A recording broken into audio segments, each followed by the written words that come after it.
Ce podcast vous est proposé grâce à Léa Nature, spécialiste français de l'alimentation bio, saine et gourmande, avec sa marque pionnière, Jardin Bioéthique, lancée en 1995, à retrouver en grande surface. Jardin Bioéthique, c'est plus de 550 produits bio, du petit déjeuner au dîner.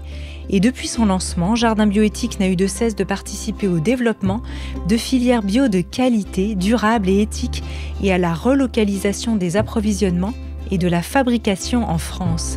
Merci infiniment à notre partenaire pour ses engagements en faveur de notre bien-être et de l'environnement.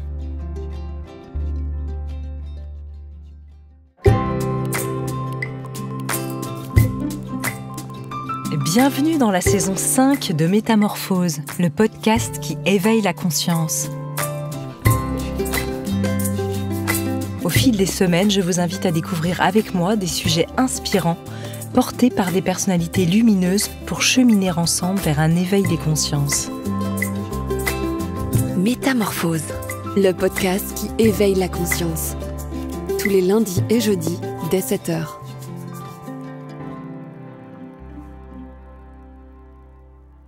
Je suis sûre et certaine que vous vous êtes déjà senti seul au monde. Mais seul au point de vous demander pourquoi les choses ne vous arrivent qu'à vous. Pourquoi avez-vous détecté tant d'agressivité dans un haussement de sourcils ? Pourquoi avez-vous tremblé de peur quand la personne à votre travail a fait cette remarque sarcastique ? En plus, cette remarque, elle ne vous était même pas destinée. Pourquoi tant trembler quand il ne s'agit pas de vous, mais sentir en vous, au plus profond de vous, cette finesse de sensibilité à fleur de peau, qui vous fait intensément ressentir les choses, comme si tout le monde vous concernait et vous faisait émotionnellement réagir. Ne cherchez plus, nous avons la solution, vous êtes hypersensible. Bon, allez-vous me dire, le mot est à la mode, mais pour en parler plus profondément, de façon un peu plus différente, plus concrètement aussi, mon invitée est hypersensible elle-même, et elle a décidé de transmettre cet état au travers du dessin. Autrice et dessinatrice de la BD, elle va nous parler de l'hypersensibilité comme une force, en lien avec son livre « Si j'étais hypersensible » publié aux éditions Larousse, une bande dessinée à découvrir. J'ai l'honneur de recevoir dans Métamorphose Caroline Cohenring. Bonjour. Bonjour. Alors commençons par le commencement. On a déjà eu la chance dans Métamorphose de parler souvent de l'hypersensibilité. Alors quelle est votre définition de l'hypersensibilité ? Et puis, justement, vous avez fait un test dans votre BD. Quels sont les signaux scientifiques pour se déclarer hypersensible ? Alors, ma définition, moi, ce serait que l'hypersensibilité, c'est d'avoir une sensibilité qui est plus haute que la moyenne, parce que tout le monde est sensible, pas seulement les hypersensibles. Donc, une sensibilité plus élevée, qui est un peu plus difficile à gérer souvent dans notre société. Et scientifiquement parlant, c'est très complexe parce qu'il y a encore des recherches qui sont en cours et qui évoluent beaucoup. Mais il y a des choses qui se passent dans notre cerveau qui fait que les hypersensibles ont des neurones qui vont peut-être un peu plus vite sur le sujet de la stimulation et de l'émotion. Mais je ne veux pas parler au nom de personnes qui sont plus compétentes que moi pour définir ça. Alors c'est ce qui est intéressant dans votre approche, c'est qu'en fait vous-même, vous ne vous prétendez pas experte de l'hypersensibilité, mais vous vous définissez comme hypersensible. Et donc dans la BD, on a ce petit personnage qui, peut-être est vous allez nous le dire, qui va justement faire état des façons qu'elle a de réagir vis-à-vis de différentes situations. Oui, c'est mon personnage, enfin, c'est mon alter. Vous l'assumez dans la bande dessinée. Oui, qui est peut-être parfois un peu exagérée sur mes émotions, ce genre de choses, mais elle me représente et elle est accompagnée de ces petits lapins qui représentent aussi différents aspects de l'hypersensibilité de façon aussi exagérée, parce que pas tous. On a tous des fonctionnements différents et chaque hypersensibilité est différente et on aura des traits qui correspondront et d'autres pas. Parce que c'est quand même quelque chose de très complexe dès qu'on rentre dans le sujet de l'identité. Alors vous avez découvert comment vous étiez hypersensible ? C'est quoi le déclencheur ? Moi, j'ai pas découvert que j'étais hypersensible, je le savais, en fait. C'est juste que c'était pas un sujet pour moi. Vous l'avez toujours su ? j'ai toujours su que ma sensibilité était pas dans les normes. À la norme. Ouais. Donc, ce que je savais pas, c'est que l'hypersensibilité, c'était quelque chose. Donc, j'ai découvert en fait. On m'a dit plusieurs fois, voilà, Caroline est très sensible, Caroline est hypersensible. Donc, c'était un fait. Et quand un jour, j'ai décidé de me pencher un petit peu sur la question, j'ai vu que, mais en fait, l'hypersensibilité, c'est quelque chose qui est étudié. Il y a d'autres gens, qui ressentent ça. Je ne suis pas la seule sur Terre à avoir ces caractéristiques-là, parce que c'est vrai qu'au milieu des autres, j'avais l'impression qu'il n'y avait que moi et que c'était très, très bizarre. Alors quand vous dites qu'il n'y avait que vous et que c'était très bizarre, c'est-à-dire que toutes les émotions sont vécues comme plus intenses, il y a aussi des moments de fatigue presque nerveuse avec ce que nous fait ressentir l'émotion. Est-ce que vous pouvez nous décrire un peu des états dans lesquels vous avez pu passer tout au long de votre vie pour l'instant ? Je suis passée dans tous les états. Des états extrêmes, c'est ça ? Oui, alors après, je pense que ça dépend des gens, mais moi, oui, je suis passée dans des états de joie extrême, comme des états de tristesse extrême, ce qui fait que, à un moment, je le dis dans la BD, c'est quelque chose que les hypersensibles peuvent entendre. T'es peut-être bipolaire, voilà. Non, parce que les émotions sont vraiment exacerbées et peuvent paraître surprenantes en fait pour les personnes qui sont en face. Et alors, en fait, c'est comme une sorte de grand 8. Vous êtes capable de pouvoir aller d'un extrême à l'autre. Bon, sans faire des crises d'hystérie, bien sûr, mais en fait, c'est surtout destructeur pour les personnes qui le vivent, donc pour vous-même. Ce qui est destructeur, je pense, c'est de ne pas se sentir compris. Et du coup, de culpabiliser d'avoir ces émotions. Et donc, de vouloir les cacher, mais en fait, elles ressortent d'une façon ou d'une autre. Et pour vous, justement, comment est-ce que vous avez réussi à pouvoir les canaliser ? C'est au travers du dessin, au travers de l'écriture ? Est-ce qu'il y a eu, on va dire, une façon de faire la catharsis de cette hypersensibilité ? C'est vrai que souvent, les personnes hypersensibles sont très créatives. Donc, il y a beaucoup de choses qui passent dans l'art ou toute forme de création. Moi, j'ai toujours écrit, même bien avant de dessiner, j'écrivais très très jeune. Après, ce qui m'a vraiment aidée, en fait, c'est de comprendre ce que c'était l'hypersensibilité. Et c'est pour ça que j'ai voulu, en fait, en refaire ce guide, parce que, je pense que la meilleure chose pour accepter son hypersensibilité, c'est de la comprendre. Et comment vous l'avez comprise ? Parce que vous avez dit que vous l'avez toujours su, mais après avoir mis le mot, etc., c'est un professeur, c'est un adulte lorsque vous étiez enfant, c'est votre quête personnelle ? Oui, après j'ai rencontré des psychologues. Un jour vous vous êtes dit ça suffit ? Comment ça Non, je venais pas pour ça, parce que de toute façon ça n'existait pas, donc je venais pour d'autres choses. Et en fait, cette personne, une thérapeute que j'ai vue m'a dit oui, vous êtes vraiment hypersensible, et je crois que c'est à partir de là que je me suis dit oui, d'accord, ok, mais qu'est-ce que ça veut dire concrètement ? Et j'ai aussi rencontré d'autres artistes qui parlaient un petit peu de ce terme, et donc là j'ai commencé à faire mes recherches et j'ai compris que c'était quelque chose qui était à creuser. Et ensuite, pour pouvoir mieux l'accepter, je pense que j'ai fait une bande dessinée. D'accord, donc la bande dessinée, elle fait partie du processus de guérison, c'est ça ? Je m'étais beaucoup documentée avant. Tout ce que je dis dedans, c'était aussi pour moi. Et alors ça a marché aujourd'hui ? Vous êtes encore hypersensible et vous vous soignez, ou alors vous êtes plus hypersensible ? Non, on ne se soigne pas de l'hypersensibilité. D'accord. Donc je suis toujours hypersensible, mais je la vis mieux. Vous le vivez mieux, ok. Alors, si jamais on parle de la BD, on voit qu'on a des thématiques qui sont abordées. Par exemple, être hypersensible au travail, être hypersensible en couple. Si on revient sur l'hypersensibilité au travail, il y a des moments où vous expliquez qu'en fait, c'est extrêmement compliqué d'être hypersensible parce qu'on se sent isolé, on sent qu'on n'a pas les mêmes références émotionnelles que les autres. Et puis en plus, il y a, si jamais il n'y a pas de sens profond au travail, une pénibilité terrible. C'est vraiment des personnes qui vont être le plus souvent sujets au burn-out, c'est ça ? Alors, ça dépend, parce que, oui, les hypersensibles, ils ont besoin de trouver du sens à ce qu'ils font.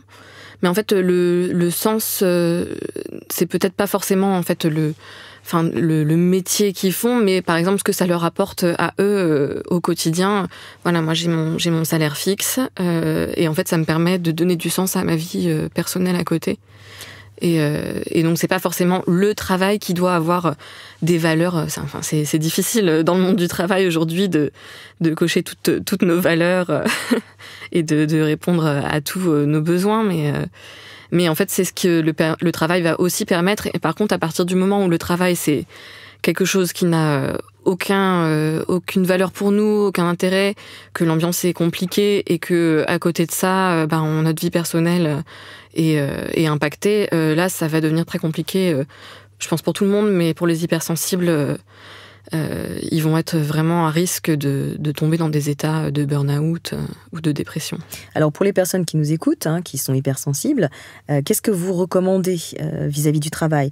Vous venez de dire, très intéressant, que même si à l'intérieur du travail même, il n'y a pas un sens, le fait de pouvoir gagner sa vie grâce à ce travail, et gagner sa vie, me permet de donner un sens à ma vie, donc je vais investir dans certaines choses, je vais aider des personnes, etc. Ça, il faut que l'hypersensible puisse toujours l'avoir en tête. Ouais, je pense qu'il faut qu'il l'ait en tête et qu'il puisse le mettre en place. Parce que les personnes vont souvent au travail et elles comprennent pas pourquoi elles font ça tous les jours au quotidien. Et en fait, de se dire, voilà, mon travail, c'est mon travail. Il me sert pour telle et telle raison. Et maintenant, à côté, moi, je vais me donner les moyens de bien vivre et de trouver le sens le sens... pas forcément le sens, mais me trouver des activités qui vont me permettre d'être heureux dans ma vie hors travail. De me nourrir, quoi. Mais après, c'est aussi un peu un privilège de pouvoir faire ça, parce que tout le monde n'est pas dans une situation professionnelle qui lui permet de mettre en place plein de choses à côté. Bien sûr. Bien sûr. Alors, une autre chose aussi qu'on voit dans l'hypersensibilité au travail, c'est que l'hypersensible a beaucoup de mal à travailler la non-lisibilité de ses émotions au niveau du visage. Et ça, c'est aussi quelque chose d'assez intéressant parce que un hypersensible, si jamais on imagine qu'il y a un patron qui fait une réflexion, va plus naturellement réagir et montrer son désaccord, sa désapprobation, ou même s'il trouve que ce que dit son patron n'a pas du tout de raison d'être. Du coup, sur ça, est-ce qu'un hypersensible doit plus travailler le côté poker face, c'est-à-dire essayer d'être le plus neutre possible au niveau des émotions du visage ? Comment il peut canaliser ça au niveau physique ? Non, je pense qu'il faut qu'il accepte que ses émotions passent sur son visage. Voilà, c'est comme ça. C'est plus comme ça, il n'y a pas de réponse magique. Vous, par exemple... Ah oui, moi, on sait tout de suite ce que vous pensez. Tout le temps ce que je pense. Ça vous a joué des tours ? Oui, c'est pas forcément toujours agréable. Après, ça permet... c'est une forme de sincérité. C'est au moins, je montre dans mes émotions... ce que je suis et ce que je pense d'une situation. Si ça me convient pas, ça se voit sur mon visage. Mais après, il faut que la personne en face soit réceptrice. C'est pas forcément toujours le cas. C'est clair. Et alors, dans ce cas, vous, au niveau de l'hypersensibilité, vous ne conseillez pas, comme l'allergie, une désensibilisation à l'émotion ? Non, je pense que de toute façon, plus on va essayer de masquer les choses et de les garder à l'intérieur de soi ou... de cacher, en fait, plus ça risque de ressortir d'une autre façon qui va pas être plus agréable et plus déculpabilisante pour la personne. Donc accepter. Il faut accepter. Après, je dis pas qu'il faut non plus faire des crises de nerfs et tout balancer pour montrer qu'on n'est pas content, mais mettre des mots sur ses émotions. Alors, c'est peut-être pas un secret pour tout le monde, mais vous êtes enceinte. Alors, j'ai la chance de pouvoir voir votre joli ventre arrondi dans le studio. Quand on est hypersensible, c'est comment d'être enceinte ? Difficile. Difficile ? C'est difficile parce que les hormones et l'hypersensibilité, je pense que parfois ça fait pas très bon ménage, puisque de toute façon les émotions d'une femme enceinte peuvent être exacerbées. Les émotions d'une personne hypersensible peuvent être exacerbées. Donc on a une double couche là. Voilà. Ça a été... Là, c'est ma deuxième grossesse. Donc, j'ai été mieux suivie, je pense, justement, parce que je me suis mieux préparée à ce mix. Et alors, dans votre suivi, vous avez mentionné que vous étiez hypersensible au médecin ? Pas spécialement, mais j'ai mentionné le fait que j'avais besoin d'être accompagnée, soutenue par les professionnels de santé. Et alors, le fait de savoir que vous êtes hypersensible, d'avoir fait cette BD, etc., est-ce que ça vous a permis au moins de mettre des mots sur ce que vous ressentez ? C'est-à-dire que, par exemple, peut-être que lors de votre grossesse, il y a des moments de joie intense et justement de désespoir intense aussi. Est-ce que vous avez cette capacité de vous dire « Ah, c'est parce que ça, donc si j'attends, peut-être que je vais réussir à traverser ». C'est vers ça que vous conseillez nos auditeurs d'aller ? Oui, alors ça c'est vrai, c'est quelque chose que ça, j'ai l'impression de l'avoir appris en écrivant mon livre. En fait, quand on est dans ce tourbillon d'émotions, on peut l'accepter, mais surtout on peut se dire c'est temporaire en fait. Et ça avant j'avais du mal je me disais voilà, maintenant je suis dans cet état, c'est mon état pour toujours, permanent. Voilà. Et maintenant je me dis voilà, là ok, ça va pas pour telle ou telle raison, il s'est passé quelque chose qui m'a mis dans tous mes états que personne ne comprendra à part un autre hypersensible qui ressentirait la même chose, mais donc voilà, s'il faut tu pleures un coup, tu radotes sur le sujet et ensuite ça passera et voilà. Alors un autre hypersensible qui nous comprendra, est-ce que vous conseillez à des couples d'hypersensibles de se former ? Parce que dans votre bande dessinée, on a aussi l'hypersensible et l'amour. Donc est-ce que vous conseillez les gens hypersensibles de rencontrer d'autres personnes qui pourraient les comprendre sur leur hypersensibilité ? Ou du moins, en tout cas, si jamais un hypersensible est en couple, de révéler très tôt à la personne qui partage son quotidien que la personne est hypersensible ? Bon, après, c'est chacun ressent le besoin ou non de le dire et d'en faire quelque chose. Il y a des gens qui vont pas avoir envie de poser une étiquette et du coup pas en faire quelque chose d'important. Et il y en a d'autres pour qui c'est très important qu'on sache qu'ils sont hypersensibles, donc ils vont en parler. Après, dans le couple, c'est ce que je dis dans la BD, c'est pas forcément... c'est peut-être un peu plus simple d'être avec un autre hypersensible quand on est soi-même hypersensible, mais ça entraîne aussi des choses qui peuvent compliquer la communication. Ils peuvent s'entraîner parfois un petit peu dans le négatif s'il n'y en a pas un qui va pouvoir soutenir l'autre dans un état un peu compliqué. Parce qu'en tant qu'hypersensible, on est souvent très affecté aussi par l'état de nos proches. Oui, donc il faudrait un hypersensible inversé. C'est-à-dire quand on est très bas, la personne est très haut, oui. Et c'est ça. Mais c'est pas possible. Alors vous-même, est-ce que vous êtes en couple ? Et est-ce que vous êtes en couple avec un hypersensible ? Ah oui, je suis en couple et je suis en couple avec un hypersensible, oui. Et donc, du coup, vous pouvez attester justement de l'incroyable fidélité aussi, puisqu'on dit que les hypersensibles sont assez loyaux. Fidélité, et puis tout pour le meilleur et aussi tout pour le pire. Oui, ça crée des problèmes de communication parfois. Quand on est deux dans nos problèmes, ça va... en fait, on est coincés chacun sur nos problèmes et du coup, on a du mal à s'ouvrir à l'autre. Et c'est là que ça peut faire des étincelles ou des coupures de communication. Mais après, il y a aussi, quand on vit des choses positives, en général, on vit des choses positives ensemble. Et ça, c'est quelque chose de très beau, je trouve, dans un couple. Est-ce que vous trouvez qu'être hypersensible, c'est être aussi un peu... avoir certains dons ? Par exemple, un don d'observation qui amènerait justement une interprétation qui permettrait une certaine intensité émotionnelle. Si je reprends par exemple certaines situations que j'ai pu mentionner, un hypersensible va peut-être faire plus attention aussi à ce qu'il va détecter sur un visage pour se dire « mais peut-être que cette personne me déteste parce qu'il a vu un haussement de sourcils ou alors un froncement de nez ou une lèvre qui se relève ». Donc est-ce qu'il y a quelque chose qui est de l'ordre de... une sorte de don d'interprétation, de décodage, mais qui serait un décodage un peu subjectif, quoi. Moi, je pense pas que ça entraîne des dons. Je pense que ça entraîne des capacités à comprendre mieux les émotions des autres et surtout à être plus à l'écoute des émotions des autres. Après, Je pense qu'on a tous nos spécificités, nos talents. Parfois, les hypersensibles, ils ont aussi tendance à être un petit peu centrés sur eux-mêmes et du coup, ils vont pas forcément faire attention à écouter et à regarder ce que les autres ressentent parce qu'ils ont tellement de choses à gérer intérieurement et pour eux qu'ils vont rester un petit peu bloqués là-dessus. Donc, ça va être... c'est aussi un problème qui peut parfois arriver dans l'hypersensibilité, en fait, de se renfermer fortement sur soi-même. Donc, en fait, on a une hypersensibilité qui peut être dans l'hyperempathie et une autre hypersensibilité complètement centrée sur soi qui va juste pouvoir capter des choses à l'extérieur pour mieux vivre de l'intérieur. Vous êtes plutôt quoi en termes d'hypersensibilité ? Plutôt hyperempathique ou alors pas du tout ? Vous ressentez la souffrance des autres ? C'est pas fixe, en fait, ça change.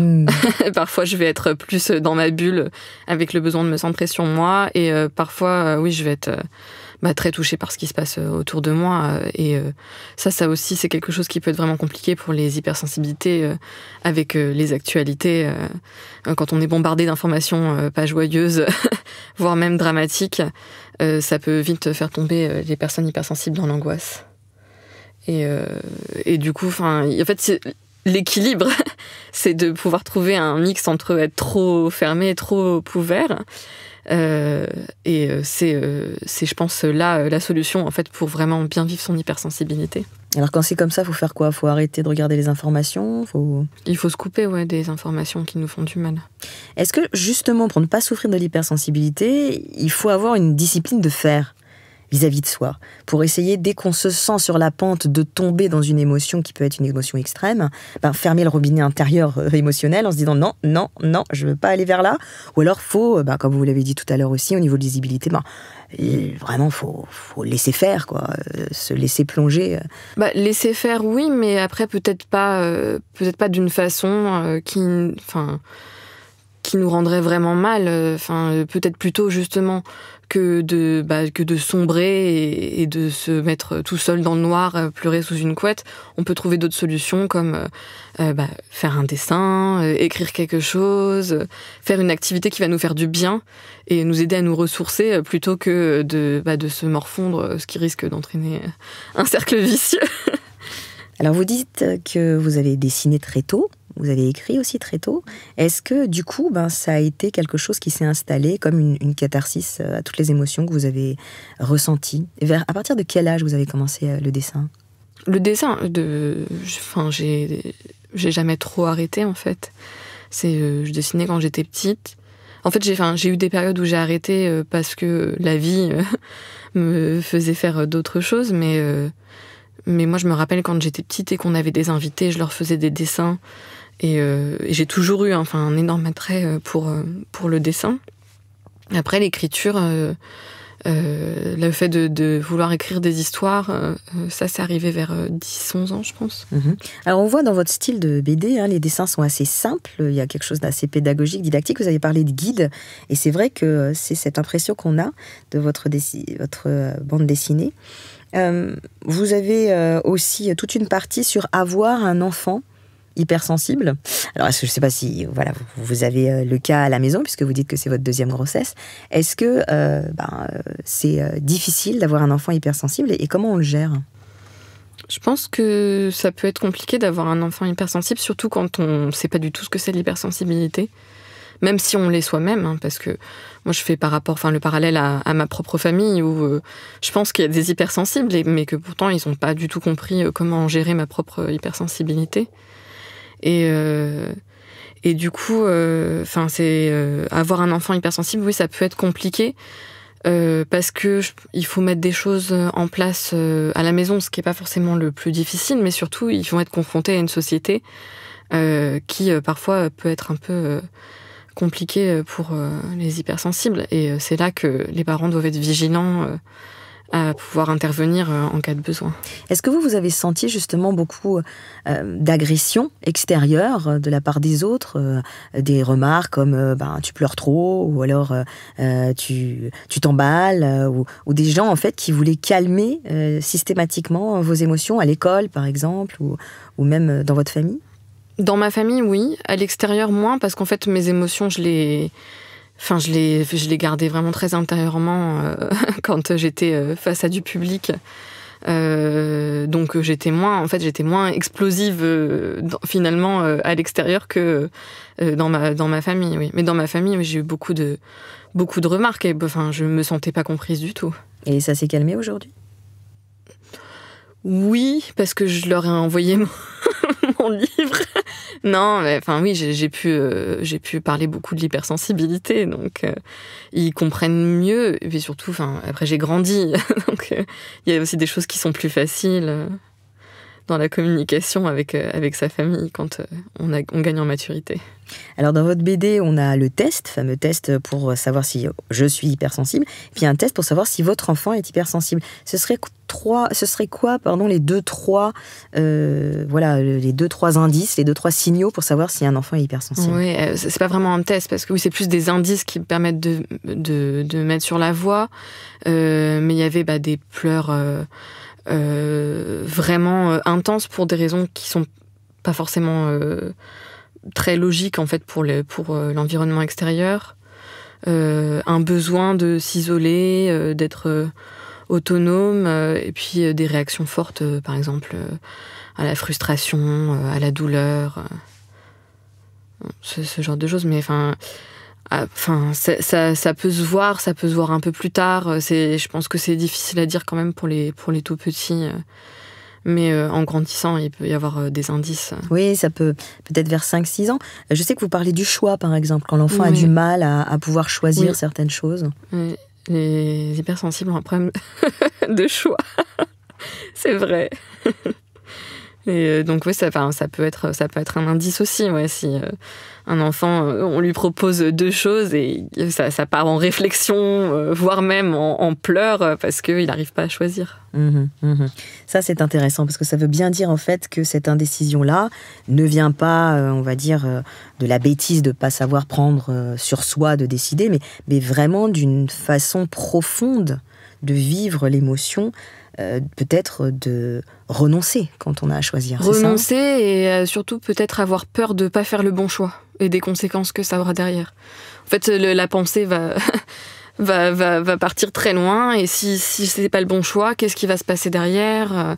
Je vais le regretter.